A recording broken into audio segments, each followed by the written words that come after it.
بلکہ جب اس قادر مطلق کا پروگرام بن جاتا ہے تو وہ دنیا میں بھیج دیتا ہے،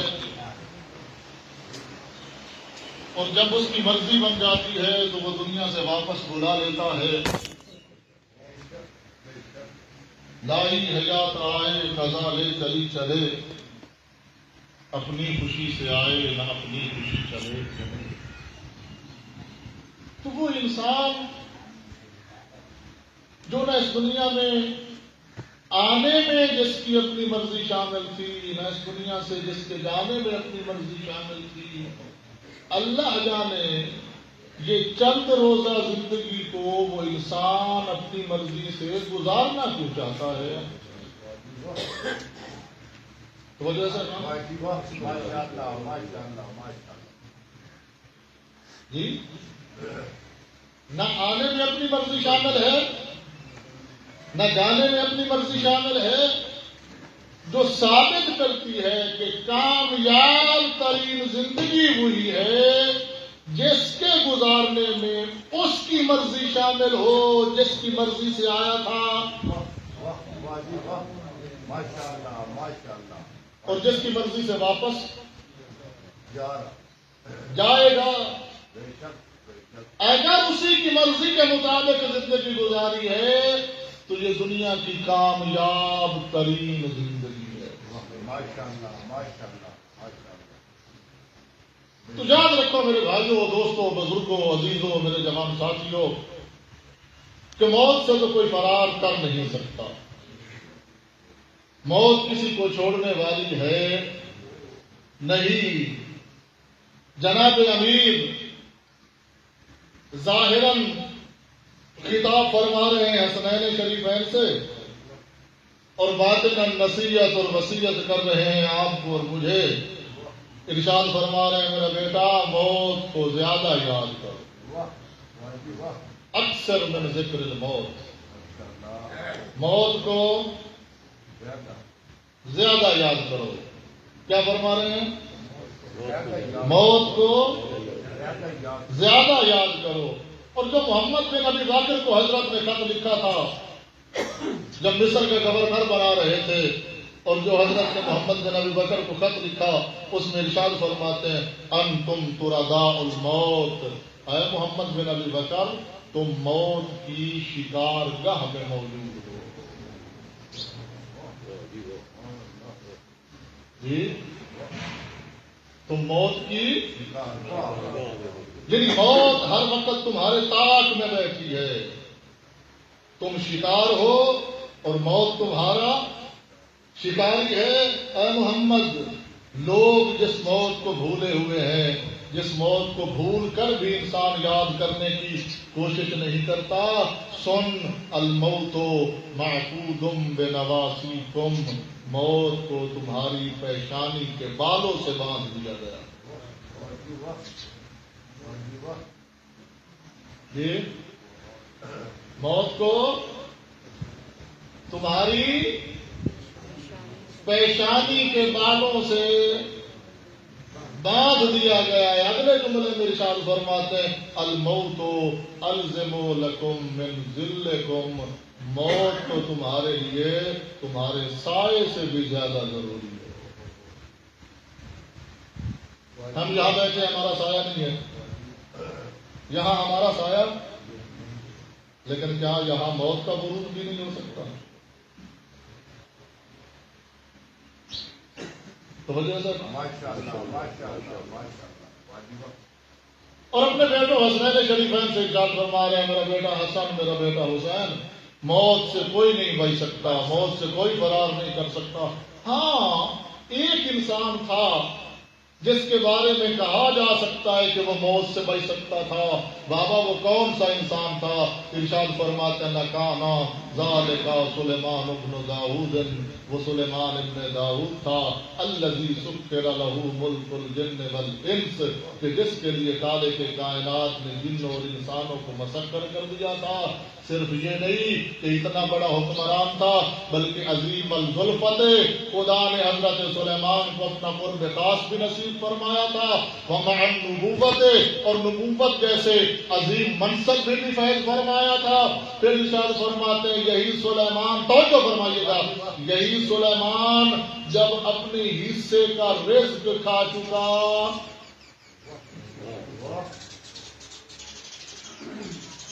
کیا فرما رہے ہیں؟ یہی سلیمان جب اپنے حصے کا، اس کا مطلب یہ ہے کہ موت اس وقت تک نہیں آئے گی جب تک ہمارے حصے کا ایک بھی لقمہ باقی ہے، اس وقت تک موت آنے والی نہیں۔ اور یہ بھی یاد رکھیں، صرف یاد نہ رکھیں، اس پہ ایمان بھی رکھیں، اس پہ عقیدہ بھی رکھیں، اس پہ یقین محکم اور مستحکم بھی رکھیں کہ جو کالے کے رزق ہے وہی قسیم اور رزق ہے۔ نعرے تکبیر، اللہ اکبر، نعرے رسالت، یا رسول اللہ، نعرے حیدری، یا اللہ، بلندتر صلوات، اللہم صل علی محمد و آل محمد۔ جی جو کالے کے رزق ہے وہی قسیم اور رزق ہے، جو رزق کل نکلتا ہے وہی رزق تقسیم بھی کرتا ہے۔ یہ نہیں کہ کالے کے رزق کوئی اور ہے اور قسیم اور رزق کوئی اور ہے۔ ارشاد فرما رہے ہیں یہی سلیمان جب اپنے حصے کا رزق کھا چکا، واستکمل مدتہ، اس کی زندگی کی بہاریں تمام ہو گئی، تو پھر کمان قضا سے ایک تیر نکلا جس نے آ کے سلیمان کو پکڑ لیا۔ توجہ سے جملہ سماعت فرمائیے گا، حضرت فرماتے ہیں کہ وہ محلات جن میں چلتے ہوئے ملکہ بلقیس کو خوف پیدا ہو گیا تھا کہ میں پانی پہ چل رہی ہوں اور کپڑوں کے بھیگ جانے کے ڈر سے اس نے اپنے کپڑے سمیٹ لیے تھے، حضرت فرماتے وہ محلات اس سے خالی ہو گئے تھے، وَمَسَاكِنَهُ مُعَطَّلَةٌ، اس کی جائے سکونت اس کے لیے بیکار ہو گئی تھی، وَوَرَثَهَا قَوْمٌ آخَرُونَ، اب ان محلات کے وارث آنے والے دوسرے لوگ بن چکے۔ لوگ کہتے ہیں کہ سائنس نے بڑی ترقی کی ہے، میں کہتا ہوں ہزاروں سال پہلے زمانہ تھا جناب حضرت سلیمان ابن داؤد کا، لوگ کہتے ہیں کہ آج سائنس نے بڑی ترقی کر لی ہے، میں کہتا ہوں سائنس کوئی ایسی ٹائل ایجاد کرنے میں کامیاب ہو سکی ہے کہ جس پہ چلتے ہوئے بندے کو محسوس ہو کہ میں پانی پہ چل رہا ہوں۔ ڈاکٹر صاحب تو یہ سائنس کی ترقی ہے یا تنزلی ہے؟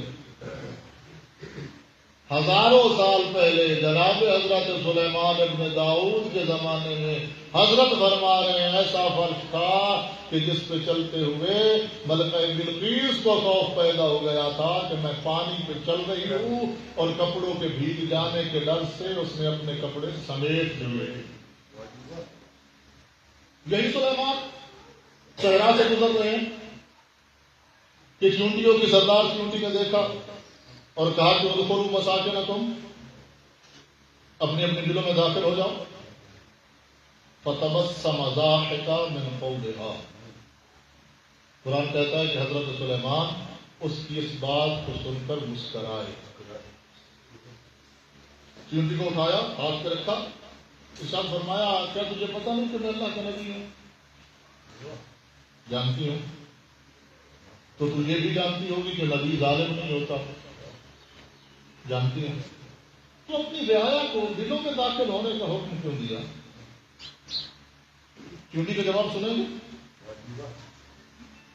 اپنی رعایا کو دلوں میں داخل ہونے کا حکم کیوں دیا؟ چونٹی عرض کرتی ہے یا نبی اللہ، جس جاہ و جلال کے ساتھ، جس شان و شکوہ کے ساتھ، جس لاؤ لشکر کے ساتھ، جس عظمت و جلالت کے ساتھ جناب کا یہاں سے گزر ہو رہا تھا، جو تعارف توحید میرے ذہن میں ہے، توجہ فرمائیے گا، جو معرفت توحید میرے ذہن میں ہے وہ میری رعایا کے ذہن میں نہیں، مجھے گمان پیدا ہو گیا تھا کہ کہیں یہ آپ کو رب نہ مان لیں. دلوں میں داخل ہونے کا حکم تو دیا اس لیے ہے کہ نہ آپ کو دیکھیں گی نہ منکر توحید بنے.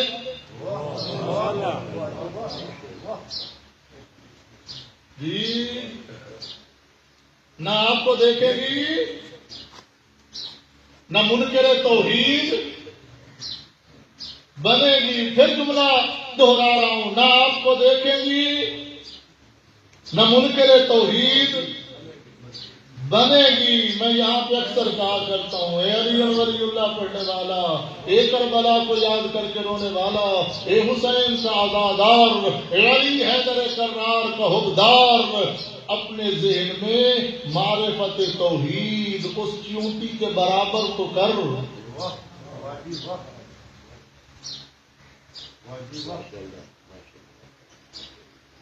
ہماری معرفت توحید کہاں ہے؟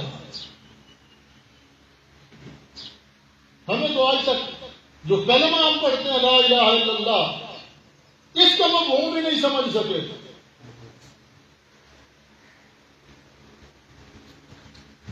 بھائی لا الہ الا اللہ کا کیا مطلب ہے؟ تھوڑا سا تو بولیے میرے ساتھ. ماشاءاللہ ماشاءاللہ. میں آج بالکل سخت نہیں پڑھ رہا. ویسے مجھ پہ یہ لیبل ہے کہ مولانا صاحب سخت مجھے سے پڑھتے ہیں, لیکن آج تک ابھی تک میں نے آج کوئی سخت بات نہیں کی. جی کوئی کی ہے؟ ہم کلمہ پڑھتے ہیں نا لا الہ الا اللہ, پڑھتے ہیں یا نہیں پڑھتے؟ لا الہ الا اللہ کا مطلب کیا ہے؟ جی نہیں ہے کوئی معبود, یہی مطلب ہے. بس اتنا معنی ہے لا الہ الا اللہ کا. قبلہ مولانا صاحب قبلہ تشریف فرمایا, ان سے بھی پوچھئے گا کہ کیا لا الہ الا اللہ کا صرف یہ مطلب ہے کہ نہیں ہے کوئی عبادت کے لائق سوائے؟ ہاں, ہمارے سمجھنے کے لیے یہ مفہوم کافی ہے. ہمارے سمجھنے کے لیے یہ مفہوم کافی ہے مگر مکمل نہیں.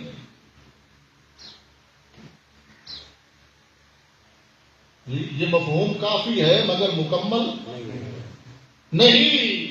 تو مکمل مفہوم کیا ہے؟ جب پڑھ لیا لا الہ الا اللہ تو اقرار کرنا پڑے گا لا خالق الا اللہ, لا رازق, لا وارث, لا مالک, لا محیا, لا ممیتا, لا شافیہ, نہیں ہے کوئی خلق کرنے والا سوائے. اب تھوڑا سا بول دیجیے میرے ساتھ. نہیں ہے کوئی خلق کرنے والا سوائے, نہیں ہے کوئی رزق دینے والا سوائے, نہیں ہے کوئی موت دینے والا سوائے, نہیں ہے کوئی زندگی دینے والا سوائے اللہ کے. تبارک الذی بیدہ الملک وہو علی کل شیء قدیر الذی خلق الموت والحیاۃ لیبلوکم ایکم احسن عملا. سورہ مبارکہ ملک میں ارشاد فرماتا ہے بابرکت ہے وہ ذات کہ جس کے قبضہ قدرت میں پوری کی پوری حکومت ہے. وہو علی کل شیء قدیر, اور وہ ہر چیز پہ قدرت رکھتا ہے. الذی خلق الموت والحیات لیبلوکم ایکم احسن عملا, وہ ہے جس نے زندگی کو بھی پیدا کیا ہے, جس نے موت کو بھی پیدا کیا ہے. توجہ صاحب, تو موت دینے والا بھی اللہ, زندگی دینے والا بھی, خلق کرنے والا بھی اللہ. الذی خلقکم ثم رازقکم ثم یمیتکم ثم یحییکم هل من شرکائکم من یفعل ذلکم من شیء سبحانہ وتعالی عما یشرکون. سورہ مبارکہ روم میں ارشاد فرما رہا ہے اللہ وہی تو ہے جس نے تمہیں خلق کیا ہے, پھر تمہیں رزق دیتا ہے, پھر تمہیں زندگی دے گا, پھر تمہیں موت دے گا. جی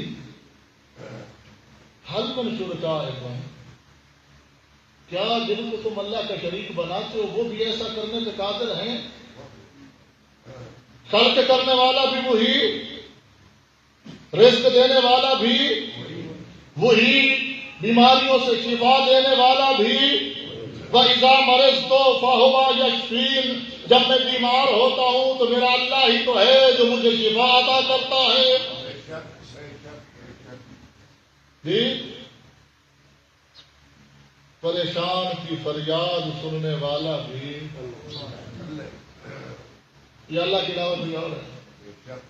اَمَّن يُجِيبُ الْمُضْطَرَّ اِذَا دَعَاهُ وَيَكْشِفُ السُّوءَ أَإِلَٰهٌ مَّعَ اللَّهِ، کون سی ہے وہ ذات جس کو کوئی پریشان حال پکارے اور وہ اس کی پکار کو سن کر اس کا جواب دے، اور جواب دینے کے بعد اس کی پریشانی کو دور بھی کرے۔ أَإِلَٰهٌ مَّعَ اللَّهِ، کیا اللہ کے علاوہ کوئی اور بھی ہے؟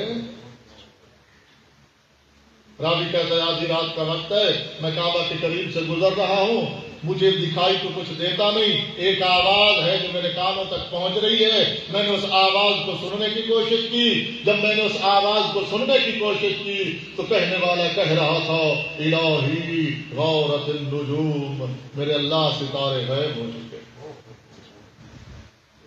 نامت العیون، سونے والے سو چکے ہیں، اغلقت الملوک وابوابها، دنیا کے بادشاہوں نے اپنے دروازوں کو بند کر دیا ہے، واقامت علیہ حراسها، اور انہوں نے اپنے دروازوں پہ پہرے داروں اور چوکیداروں اور دربانوں کو بٹھا دیا ہے، دنیا کے عام بادشاہوں تک تو اب کسی سائل اور فقیر کی رسائی ممکن نہیں، وبابک مفتوح للسائلین، مگر میرے اللہ تیرا دروازہ تو اس وقت بھی سوال کرنے والوں کے لیے کھلا ہے، وبابک مفتوح للراغبین، تیرا دروازہ تو اس وقت بھی تیری طرف آنے والوں کے لیے کھلا ہے۔ راوی کہتا ہے میں سن رہا تھا، کہنے والا کہہ رہا تھا مسکین کا بفنائے، تیرا مسکین بندہ تیرے دروازے پہ آیا ہوا ہے، فقیر کا بفنائے، تیرے در کا فقیر تیرے دروازے پہ آیا ہوا ہے، سائل کا بفنائک، تیرے در کا سوالی تیرے دروازے پہ آیا ہوا ہے، عبید کا بفنائک، میرے اللہ تیرا چھوٹا بندہ، تیرا کمزور بندہ، تیرا ناتوان بندہ، تیرا پست بندہ تیرے دروازے پہ آیا ہوا ہے۔ راوی کہتا ہے میرے دل میں شوق پیدا ہوا کہ میں اس عبد خدا کی زیارت تو کروں، یہ عبد خدا ہے کون؟ وہ کہتا ہے جب میں قریب گیا، میں نے قریب جا کر کیا دیکھا، فَهُوَ عَلِيُّ بْنُ الْحُسَيْنِ، وہ تو حسین کا بیٹا علی زین العابدین، بلند تر صلوات، صلی اللہ محمد وآلہ محمد۔ فریاد سننے والا بھی وہی ہے، پکار سننے والا بھی وہی ہے، پریشانیوں کو دور کرنے والا بھی وہی ہے، اس کے سوا خالق بھی کوئی نہیں، اس کے سوا مالک بھی کوئی نہیں، اس کے سوا رازق بھی کوئی نہیں، اس کے سوا وارث بھی کوئی نہیں۔ اور جب مر جاتا ہے نا انسان تو مرنے والے کا رابطہ خدا سے ہو جاتا ہے، رابطہ تو دنیا میں مرنے سے پہلے بھی اس کا ہوتا ہے، لیکن مرنے کے بعد زیادہ رابطہ ہو جاتا ہے اس کا خدا کے ساتھ۔ علماء فرماتے ہیں کہ جب اسے غسل دیا جا رہا ہوتا ہے وہ تین آوازیں سنتا ہے۔ کتنی آوازیں؟ جب میت کو غسل دیا جا رہا ہوتا ہے تو اس وقت میت تین آوازیں سنتا ہے۔ پہلی آواز یہی سنتا ہے، توجہ سے سنیے گا اس آواز کو، پہلی آواز یہی سنتا ہے، این بدنک القوی ما اضعفک، اے بندہ کہاں ہے تیرا طاقتور جسم، مجھے بتا تجھے کمزور کس نے کیا ہے۔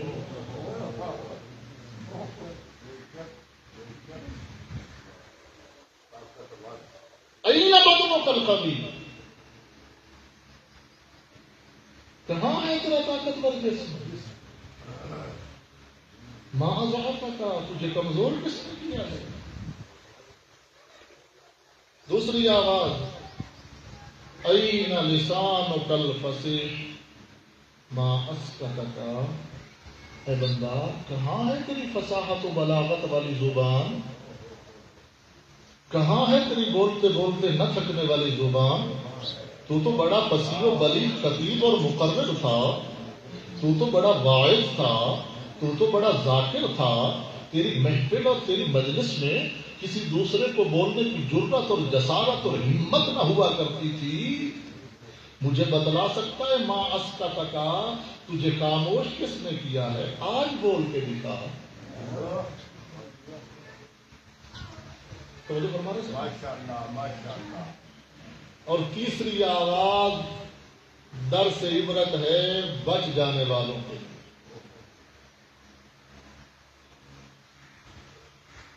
تیسری آواز کون سی ہے؟ اینا احباؤک ما اوحشک. اے بندہ کہاں ہے تیری اولاد، کہاں ہے تیرے دوست، کہاں ہے تیرے بھائی، کہاں ہے تیرے رشتہ دار، کہاں ہے تیرے احباب، کہاں ہے تیرے وہ لوگ جن کی محفل اور مجلس تیری موجودگی کے بغیر سونی اور سہانی نہ ہوا کرتی تھی؟ کہاں ہے تیرے وہ بہن اور بھائی جو تیری سانس میں سانس لیا کرتے تھے؟ کہاں ہے تیرے وہ رشتہ دار جو تیرے نام کی تسبیح پڑھا کرتے تھے؟ مجھے بتلا ما اوحشک، آج تجھ سے ڈرتے کیوں ہیں؟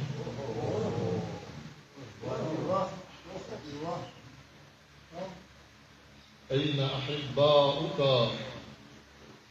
ما اوحشک، کہاں ہے تیرے دوست و احباب، آج تجھ سے ڈر کیوں رہے ہیں؟ آج بلایا جا رہا ہے مولانا صاحب کو غسل دینے کے لیے. جی بیٹا الگ ڈر رہا ہے، بھائی الگ ڈر رہا ہے. یہ وہی لوگ ہیں نا جو تیرے گھر آنے کا انتظار کیا کرتے تھے.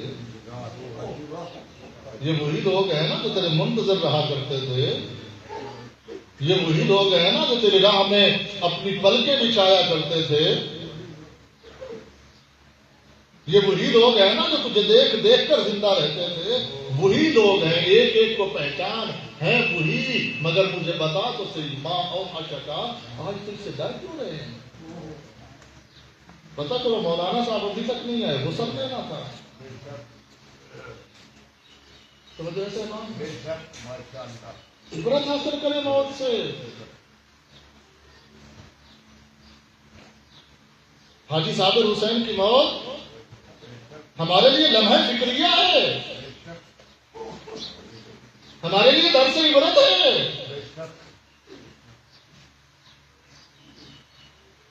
کہ وہ انسان جو اپنی اولاد کو تسلی دے رہا تھا کورونا ٹھیک ہو گیا تو میں وطن واپس آؤں گا. وہ انسان جو اپنے رشتہ داروں اور دوستوں کو فون کر کے کہتا تھا فلاں دن ملاقات ہوگی، اب ملاقات قیامت میں ہوگی.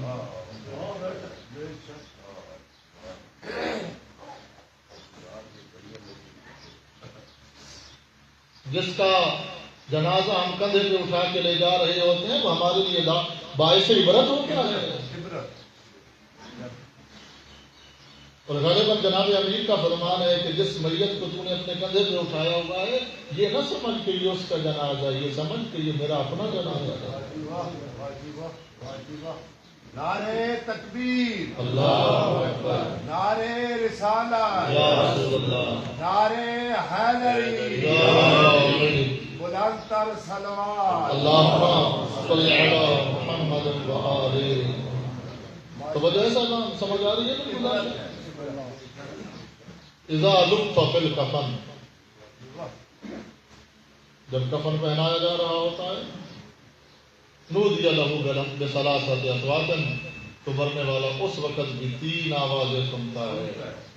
پہلی آواز یہی سنتا ہے تذهب الى سفر بغیر زاد. اے بندہ جا رہا ہے نا ختم ہونے والے سفر کی طرف، تیرے پاس تو کرایہ ہی کوئی نہیں.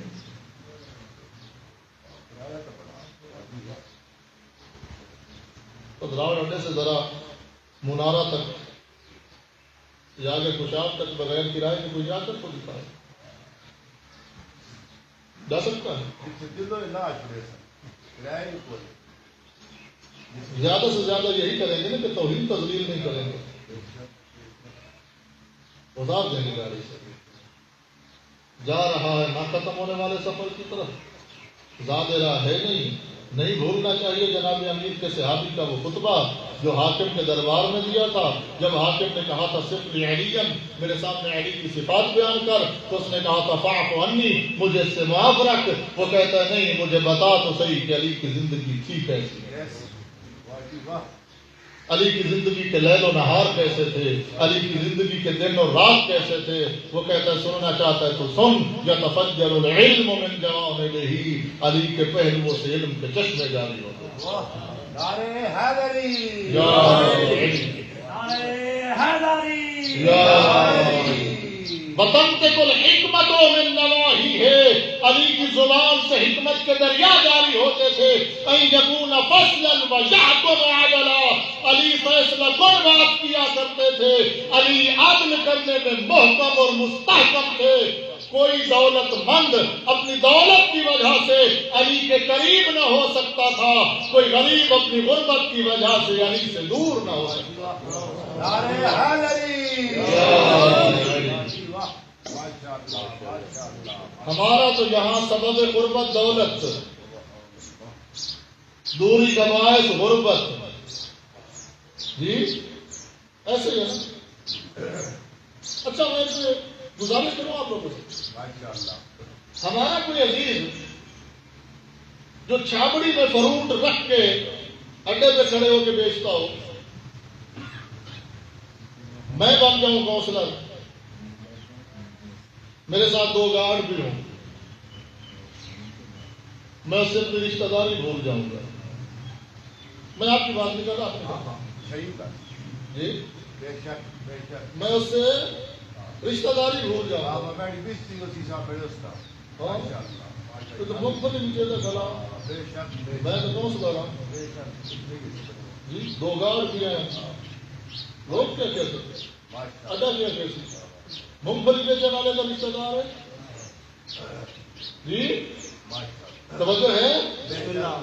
کوئی غریب اپنی غربت کی وجہ سے علی سے دور نہ ہو سکتا تھا۔ ظاہری تخت خلافت میں متمکن ہے حسنین کا بابا، امور خلافت نمٹانے کے بعد اپنے بستر پر استراحت فرمانے کے لیے دراز ہوتے ہیں، مگر علی کو بستر پہ چین اور سکون نہیں آتا۔ اپنے بستر سے اٹھتے ہیں، آتے ہیں ایک دروازے پہ دیتے ہیں دستک، جب دروازہ کھلتا ہے تو سامنے وہ ہے جو چھابڑی میں رکھ کے کھجوریں بیچتا ہے۔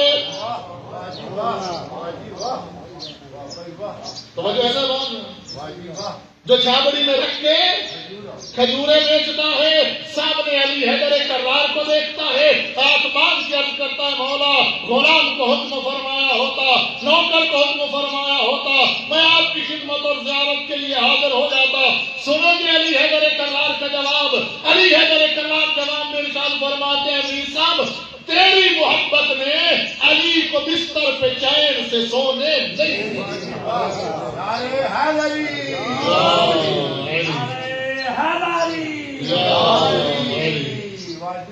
جی ماشاءاللہ، تیری محبت نے علی کو بستر پہ چین سے سونے نہیں دیا۔ کوئی دولت مند اپنی دولت کی وجہ سے علی کے قریب نہ ہو سکتا تھا، کوئی غریب اپنی غربت کی وجہ سے علی سے دور نہ ہو سکتا تھا۔ علی عدل کرنے میں محکم اور مستحکم تھے، علی فیصلہ کن بات کیا کرتے۔ ماشاءاللہ، بے شک، وقد رأیتہ فی بعض المواقف، میں نے کئی مرتبہ دیکھا ہے، قد ارق اللیل سلولہ، رات اپنی تاریکی کے پردے پھینک چکی ہوتی تھی، غارت نجومہ، رات کے ستارے غائب ہو چکے ہوتے تھے، وَهُوَ قائم فی محرابہ، مگر ابو طالب کا لال مصلی عبادت سے کھڑے۔ ماشاءاللہ، ماشاءاللہ، اللہ اکبر، نعرہ رسالت، یا رسول اللہ، نعرہ حیدری، یا علی، پر محمد و آل محمد بلند تر صلوات۔ اللہم صل علی محمد و آل محمد۔ علی مصلی عبادت پہ کھڑے ہوتے تھے، علی کا ہاتھ اپنی ریش اقدس میں ہوتا تھا، اور علی خوف خدا سے اس طرح تڑپتے تھے جیسے سانپ کا ڈسا ہوا تڑپے، اور علی خوف خدا ایسے ضعیفہ ماں اپنے جوان بیٹے کی میت پہ گریا کرتی ہے اور علی کی زبان پہ ایک ہی جملہ ہوتا تھا، من قلت الزاد وبعد السفر وطول الطریق، ہائے ہائے علی کا راستہ لمبا ہے، سفر دور کا ہے، زاد رات کم ہے۔ تذهب الى سفر بغیر زاد، اگندہ جا رہا ہے نہ ختم ہونے والے سفر کی طرف، تیرے پاس تو کرایہ ہی نہیں ہے۔ دوسری آواز، تخرج من بیتک ولا ترجع ابدا، آج اپنے گھر سے نکل رہا ہے، دوبارہ واپس آنا نصیب نہ ہو۔ تیسری آواز، اے بندہ اس سفر میں اس گھر میں جا رہا ہے جس گھر میں روشنی کا انتظام بھی کوئی نہیں۔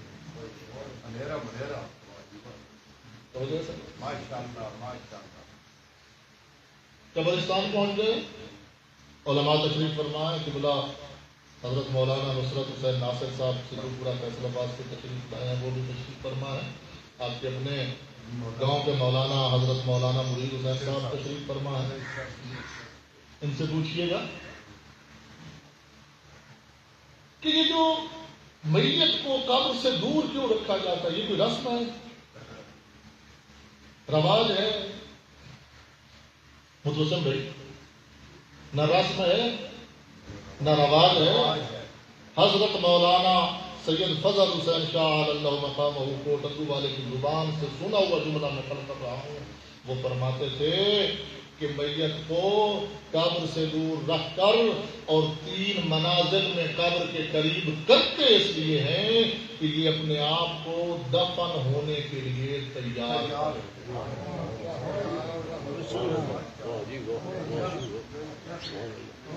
نہ کوئی رسم ہے نہ کوئی رواج ہے، وہ فرماتے تھے کہ قبر سے دور رکھتے اس لیے ہیں اور 3 منازل دیتے اس لیے ہیں کہ یہ اپنے آپ کو تیار کرے دفن ہونے کے لیے۔ اور اگلا جملہ بھی انہیں کی زبان سے نکلا ہوا نقل کر رہا ہوں، وہ فرماتے تھے کہ کتنا گڑا ہوتا ہے قبر کا، 2 فٹ 3 فٹ 4 فٹ 5 فٹ، لیکن وہ کہتے تھے کہ جب میت کو لحد میں اتارا جاتا ہے تو اسے ایسے محسوس ہوتا ہے جیسے آسمان سے گر کے زمین پہ آ۔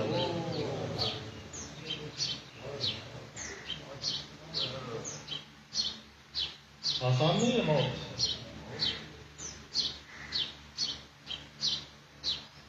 موت کی تلخی کوئی آسان نہیں ہے۔